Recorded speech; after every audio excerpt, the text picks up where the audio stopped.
screen. Here we go. All right. So the Rikers Narrative Change Fellowship. This is the second year of the Rikers Narrative Change Fellowship. We launched this fellowship last year with 4 amazing fellows. And the fellowship was hugely successful, and we are really excited to bring on 5 fellows this year for a 9-month fellowship that will run from July 1st until March 1st, 2026. During the fellowship term, each fellow will produce a creative project using our oral history archive as source material. And in a bit, I'll talk a little bit about some examples of how people have done that over the years. In addition, fellows will participate in a final fellowship showcase event in March 2026. Last year, we did that event at Weeksville, which you were at. And I don't know if we're going to do it at Weeksville next year, but we are going to find a venue that is just as fabulous to showcase the work of our fellows. Fellows are required to participate in monthly cohort meetings that are about an hour and a half, and they're virtual. They're all over Zoom. In addition, each fellow will have a project advisor who is there to support them one-on-one. They also set up meetings with them to help them just sort of troubleshoot and, solve problems and figure out like how to get their project done within the fellowship term, and support them, along the way. In addition, each fellow receives a $4,000 fellowship stipend. And what we'll ask each fellow to do at the beginning is to create a budget that outlines all of the way that they're going to spend that $4,000. So that includes paying themselves, as well as any materials, supplies, or paying, any contractors or people that they have to pay who participate in the project in some way. So that might look like paying, for production costs related to a film, or paying performers who are performing as a part of a show, or participants who show up to a workshop. Lots of different ways those funds can be used, but we also want each fellow to also pay themselves for their time as well. Okay. So each fellowship project, and this is something that we want you to think about in the proposal, needs to touch on one of 3 goals. These 3 goals are goals of the Rikers Public Memory Project. So the first one is public education. It is our goal to educate all New Yorkers about Rikers as a site of community trauma. The second is advocacy, to hold elected officials and community leaders accountable for closing Rikers and rebuilding communities. And lastly, community healing, recognizing incarcerated individuals as human beings, neighbors, and as fellow New Yorkers. So in your project, you want to choose at least one of these goals and talk about in your proposal how your project is going to help fulfill one of these goals. So those are the kind of the broad strokes of the fellowship. Anissa, is there anything you want to share about your experience doing the fellowship last year?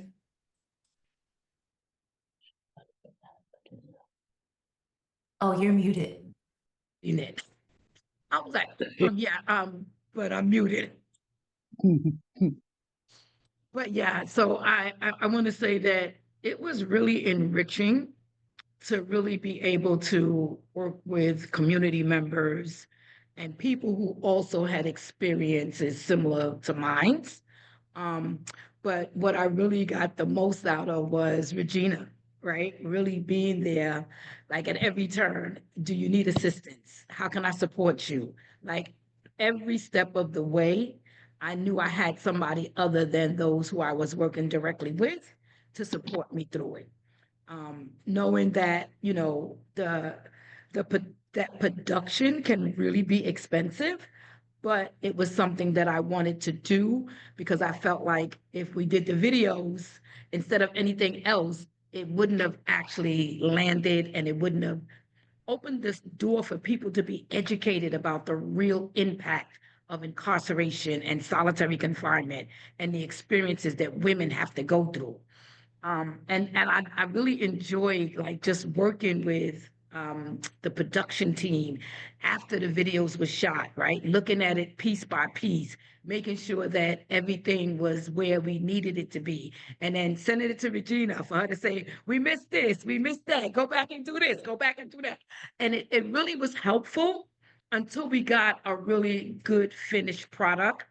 And just knowing that, doing this fellowship and working with partners within the community, that we supported each other through it. And so it was really an honor to be a part of this fellowship. And I really just look forward to like being here to support others through it and really sharing with other folks that this is a space to come to if you really want to share about your experience so that then it can be made public, right? That's what really got me was that it's a public space that anybody can go to and see and learn from.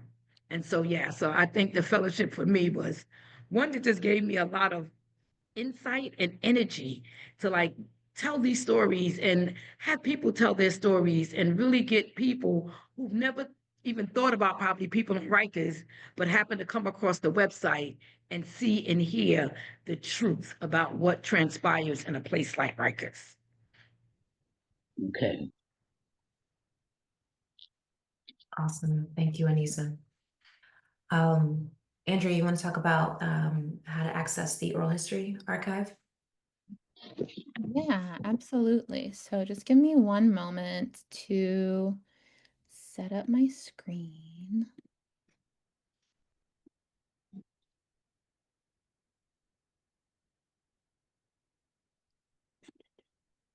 Okay, can you all see this? Yes. Yes. Okay. So, when you go to our website, so actually let me start here. When you go to our website, right, you kind of come to this little menu over here, and there is a it's the archive, and so you click archive and you are brought to our RPMP archive. You can also get there by just putting archive dot our website, and that will also bring you here. So there's a couple different ways that you can navigate to get here. And so once you're here, I would definitely recommend going to the using the archive tab, which is here in the top like menu. And this just kind of goes through like how to use this website basically. And so each of our oral histories are basically designated as an item, which is kind of like, old, like, archival speak, but that's just like how they're listed, right? So each item is an oral history interview or something else, but most of the things on here are oral history interviews. And so I'll show you what that looks like in a moment. And then we also have tags, which I'll talk about more, which can kind of help you to narrow down maybe like what you're looking for, since we have hours and hours and hours of interview content here. And then there's a search feature as well. And so I'll walk through each of those things, but I just also want to make sure that you know that there's also an explainer here in this using the archive thing at the top menu. And so if you come to the oral histories, you can kind of just begin to scroll and just see so many different people who've contributed their oral history interviews, much like you, Lady Catherine and Anissa did. Of course, y'all's interviews are still in the process of being transcribed and summarized, so like y'all's are not here yet, but they will be very soon, I hope, in the next like few months. And so you can just kind of start, scrolling through and looking. I'll kind of go into Pilar's as an example. And so each interview, you have a photo of the person, their name, a brief summary about their story. So you can kind of like get a little taste of, what their story is about. And then you can listen, but you can also keep scrolling and you can view the transcript, right? So you can kind of open it up and also read it. So you don't only have to listen. And then, like I said, I want to just kind of like take a moment to talk about these tags as well, because the tags can also be a great way to find what you're looking for. And so looking at PLARs, right? You know, one of the things PLAR talks about is, you know, being pregnant while incarcerated. So, you know, we can click on that and that will take us to a bunch of other stories about people who were pregnant while incarcerated, including Carol, Clemise, Natasha, Gail. And so these tags are like really, really helpful for kind of narrowing down subject matter. You can also navigate to the tags by just coming to the main page of the archive and scrolling down, and you can browse all of the tags here. And so there's lots of different things going on. The most used tags are going to be the ones that are like bigger, but you can kind of like, you know, scroll through and see all the different things that people are talking about in their interviews. And then you can also use the search feature. And so you can search for items, or you can search for certain people's names, or you can kind of search through tags. Unfortunately, the search feature doesn't go into the transcripts themselves, and so it's a little bit limited, but we can search for something like COVID, and like, let's see what that pulls up. And yeah, so we have like 39 results for, you know, COVID-19 stories on Rikers. And that's things from like, you know, brief clips that we've segmented to, you know, whole oral histories as you keep scrolling. And so, yeah, you can kind of explore the tags. You can use the search feature. I wonder like if we search, you know, something like Rosie's, if anything comes up. Okay, a few. So you can see a few things there, but it might take a little bit of troubleshooting with the search terms just because it's going to be searching mostly the summaries and like the titles of things. And so that's how you use the archive. But if you ever have any questions about how to use it, definitely just reach out to us. I'm always happy to talk about how to use the archive, and I'm always curious about ways to make this website easier to use and like just a even better tool for you. So yeah, if you have any questions about it, just let me know. Okay. You have any I'll questions so far? No, I'm just jotting down notes because, like I said, I'm a little overwhelmed right now. I'm trying to stay on point as what's the highlights of the project, and to make sure I'm more in touch with what I really want to bring to focus to describe the impact and the trauma that came along with the incarceration, the psychological impact, the healing process that was used once they were returned to society, and things of that nature. Um, I'm going to use the archives a lot. I can see that right now. And I'm going to be reaching out to you guys to the point where you might say, Lady Catherine, I can't talk to you today. I've spoken to you several times already, but I'm really going to use you guys to the best of my ability to bring forth the most impactful and also educational project that will make it more inclined for people to want to understand what trauma looks like when your protector becomes the perpetrator. That's my main focus, because what I can say about myself from my own personal experience, you don't heal this overnight. It doesn't heal in months. I mean, I've been home almost 20 plus years, and I still have issues that I need to discuss in therapy. So I really want that impact to be well established to explain the trauma that you don't just wake up and walk away from it. It's a ever long-term involvement, investment, and also a process. Absolutely. Absolutely.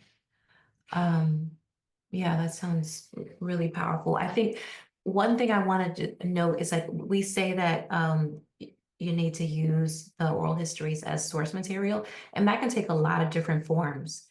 You know, for Anissa's project, she looked at the archive and she could see that it was missing stories of women who have been in solitary confinement, and so created a documentary about that. Someone else, you know, actually looked at some of the stories and then created representations through sculpture. Someone else like used quotes, right, from it. So in some ways you might just be inspired by what you see there. It might serve as research for you, or it might be that you use, you know, the content that's there, you know, in a specific way, like in developing a video or some other piece of art. So there's a lot of ways in which you can use the archive as source material in the project. It doesn't need to just like, you know, the actual audio or transcripted content doesn't necessarily need to be in your project specifically. Regina, is there anything else you wanted to share about either the archive or the fellowship? No, I think you just like touched on what I was going to say about, thinking creatively how you can use the archive. It could be where you're using it directly or you're filling a void. But so just as you're thinking about what you want to create, think about like take a look at the archive and use that to help inform your application when you apply. And then again, if you have any questions on like how to frame it, or you have something in mind but you're having a difficulty articulating it, you can reach out to any of us. And that's why, in a lot of ways, that's why we created this fellowship, because we recognize that there are so many ways that you can share a story and so many ways that you can really create an impactful piece of content that really moves people to want to participate in advocacy and organizing work to support communities that have been impacted.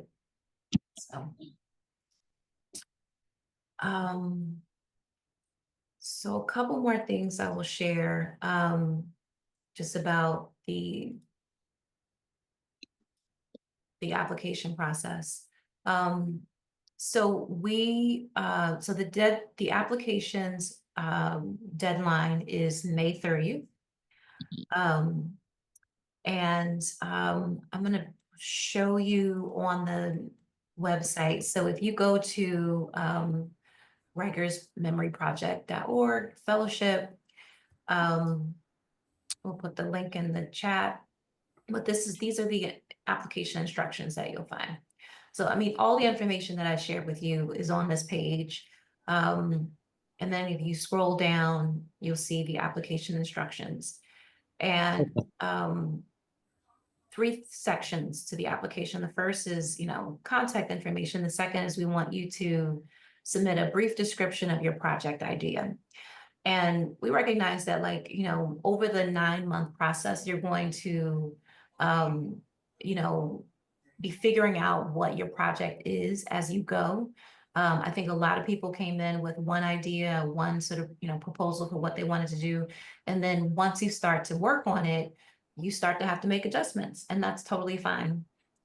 So we don't need you to have a fully fleshed out idea, but just like in the broad strokes, like what is the goal of the project? What is the art form or medium that you want to use, right? Is it video? Is it a play? Is it a sculpture? Is it a photography? Those are all the things that people did last year. What's the sort of broader theme? Is it women in solidarity? Is solitary confinement? Is it families visiting Rikers? And then how will you use the RPMP oral history archive in your project? Right. So those are the things that we want to see in your proposal. And we're offering one-on-one office hours. So if you're working on your proposal and you feel like you need some support in fleshing out your idea, then reach out to us. You can actually sign up for office hours right here at the bottom of the page, and schedule an appointment with one of us, and we'll help you with your proposal. And then you can share any additional attachments.